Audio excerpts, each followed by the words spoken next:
자, 지금 보고 계신 제품은 울트레자 3입니다. 울트레자 3고, 이 울트레자는 뭐 아시겠지만 이니에스타가 아식스 후원을 받는 비셀곱에 있을 때 이니에스타의 조언을 얻어서 만든 이니에스타 신발로 알려져 있었어요.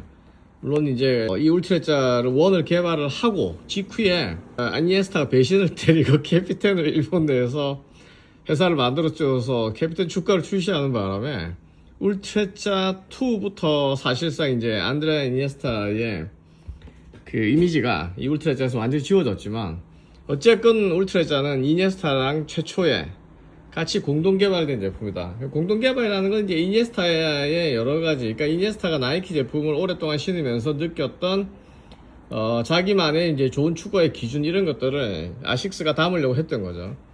그런 것들이 상당히 많이 나와 있는 게 이 울트레자가 요 앞서 제가 리뷰를 했던 푸마 킹처럼 전반적으로 이 가죽의 어퍼 두께 이런 것들이 좀 두툼하게 만든 신발이에요.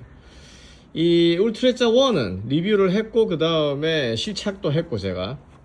근데 이 울트레자 1이 되게 특이했던 건 뭐냐면 보기에는 이상하고 신어도 좀 이상하긴 한데 신고 공을 차면 공이 잘 차지는 특이한 신발이라 이렇게 제가 기억을 하고 있는 신발이에요. 그 다음에 울트레자 2가 나왔을 때는 이미 이니에스타의 이제 관계가 그거 되면서 국내에서 대폭 할인 판매를 했었죠. 대폭 할인 판매를 아식스가 축구화 부분을 정리하기 위해서 대폭 할인 판매를 해서 이제 그때 구입을 했는데, 사실 1과 비교했을 때 크게 달라진 게 없어서 제품을 구입을 하긴 했지만 뭐 딱히 리뷰를 한다든지 이런 건 없었어요. 실착을 하지도 않았었고. 근데 이제 3로 왔는데, 3로 와서 이거를 리뷰를 하는 거는 지금 4가 일본에 아마 출시가 되어 있는 것 같아요. 근데 왜 3를 갑자기 하느냐, 뒤늦게. 이게 출시가 된 지 2024년이니까 벌써 2년 정도 지난 제품이거든요. 왜 뒤늦게 이걸 하느냐. 물론 구입을 하게 된 계기는 울트레자 4가 그 다음에 요 실키랩이 사용된 제품으로 출시가 되어 있는 상태예요.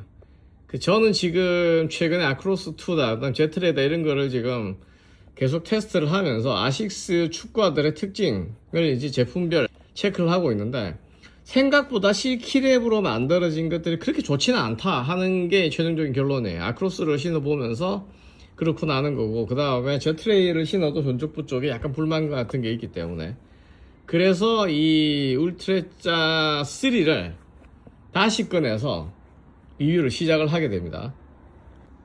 울트레자의 가장 큰 특징은 이 전족부가 어쨌든 3까지는 캥거루 가죽입니다. 캥거루 가죽이고, 이 스티칭도 다른 제품들하고는 좀 특이한 방식으로 되어 있고, 근데 중요한 거는 뭐 사이드 인조 가죽인데, 이게 뭐 어떤 종류의 인조 가죽이다 이건 크게 중요한 게 아니라, 전족부 캥거루 가죽에 인조 가죽이 사용된 사이드에 하이브리드 타입이라는 구조를 갖고 있다는 게 중요한 거고, 그 다음에 울트레자는 처음부터 1부터 2, 3 거치는 동안에 이 전족부의 어퍼의 헤딩의 두께가 울트레자 1이 나왔던 당시에 엑스플라이 4 제품이 전족부 어퍼의 요 두께를 3mm로 가져간 거에 비해서 이거는 4mm.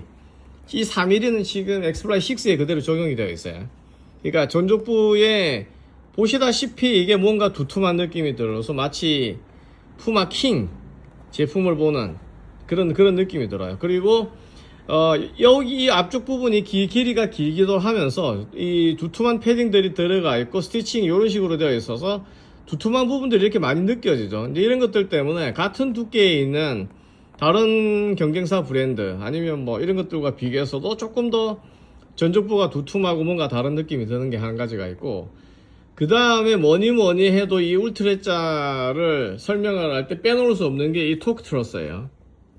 이 토크 트러스. 여기 보면 토크 트러스인데, 토크 트러스라는 게, 이 토크라는 게 이제 비틀림에 대한 거고, 그 다음에 토크 저항성, 그러면 이제 비틀림 강성이 되게 강해서 횡방향이나 어느 방향으로 움직였을 때 잘 버텨주게 하는.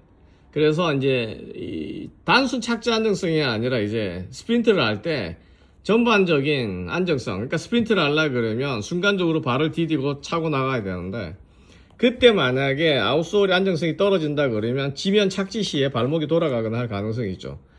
그러니까 그런 거를 어쨌든 그라운드의 영향을 적게 받고, 그 다음에 이 토크 안정성, 비틀림 저항에 대한 이제 저항성을 굉장히 갖도록 하는 구조를 만들었다 하는 거고, 근데 그게 뭐 딱히 특별할 게 있느냐? 여기 보면 그냥 스파인에 네, 이렇게 해서 쉔크 강성을 높여 놓고 했는데 굳이 뭐 여기 가운데 하나 끼워 놓고 있는 게 뭐 문제 뭐 다를 게 있냐 하는데 옆에서 보시면 좀 다른 얘기입니다. 왜냐?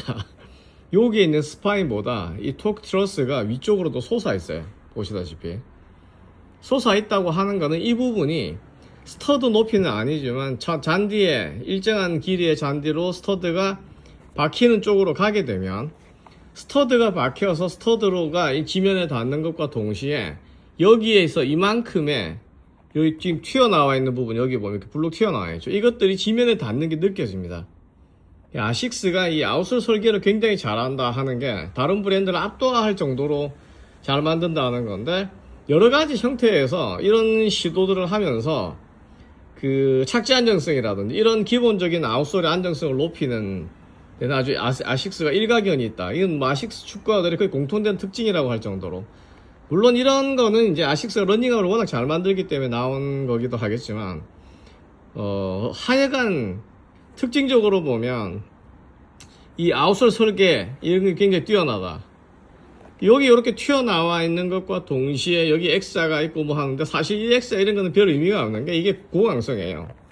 고강성이어서 지금 나오고 있는 뭐 여기가 좀 잘 휘어지는 축구화다 제트레이다 이런 거 아니면 뭐 엑스플라이 프로다 이런 것과 비교하면 완전히 다르고 그 다음에 중앙에 이런 플라스틱 막대를 넣어 놓으면 당연히 무게가 무거워지겠죠. 여기도 지금 패딩이 두껍게 처리가 되고 그러니까 무게에 신경 쓰지를 않고 기본적으로 그냥 단순 경량화를 추구한다라든지 이런 거가 아니라 전체적인 슈즈의 안정성 신고 있을 때 안정적으로 플레이어가 느끼고 안정감을 얻고 안정적인 플레이를 할 수 있는 그런 부분에 주안점을 두고 만든 축구화다 이렇게 볼 수 있습니다. 그래서 이게 굉장히 독특하고 이니에스타가 주로 사용했던 뭐 전성기 때 마지스타다 뭐 이런 것들 되게 이제 이게 어퍼가 두껍게 되어 있거나 그 다음에 아웃솔이 좀 두터운 창으로 되어 있거나 뭐 이런 경우들이 있어서 아마 그런지 모르겠는데 하여간 이 아웃솔은 어쨌든 이니에스타로부터 아이디어를 얻었는지 아니면 뭐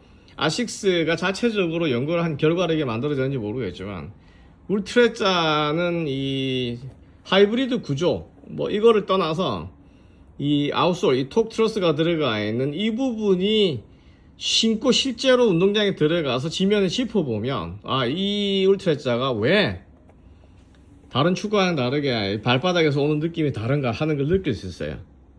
그게 이제 이 축구가 갖고 있는 상당한 장점이고 두꺼운 어퍼 이런 부분들은 뭐 적응을 하면 금방 적응이 되겠죠. 뭐 이 정도 3mm 두께 축구화들은 흔한 것들이니까. 근데 어쨌든 처음 신으시는 분들은 전체적인 패딩의 두께 이런 것들이 굉장히 두껍다. 물론 아식스는 이 뒤쪽에 힐 패드 쪽에 여기에 있는 이 두께감 이런 것들 물론 부드럽기도 하지만 이게 뭐 제트레이다에 뭐 아크로스다오 뭐 엑스플라이다 전부 다 이렇습니다. 요즘에 그냥 스웨이드를 쓴다 이런 게 아니라 스웨이드를 쓰기도 하지만 이 부분들을 되게 두텁게 만들어서 전족부도 두툼한 느낌 이쪽도 두툼한 느낌. 그래서 이 신발은 신으면 전반적으로 뭔가 신발이 발을 보호해준다는 느낌이 들 정도로 그런 두툼해요. 그러니까 사이드 쪽에 인조 가죽이 없어서 패딩이 제한적으로 있긴 하지만 어쨌든 신발 자체가 갖고 있는 특성이 약간 그런 특성을 갖고 있다 하는 점. 그게 이제 이 신발이 갖고 있는 가장 큰 특징 중에 하나예요.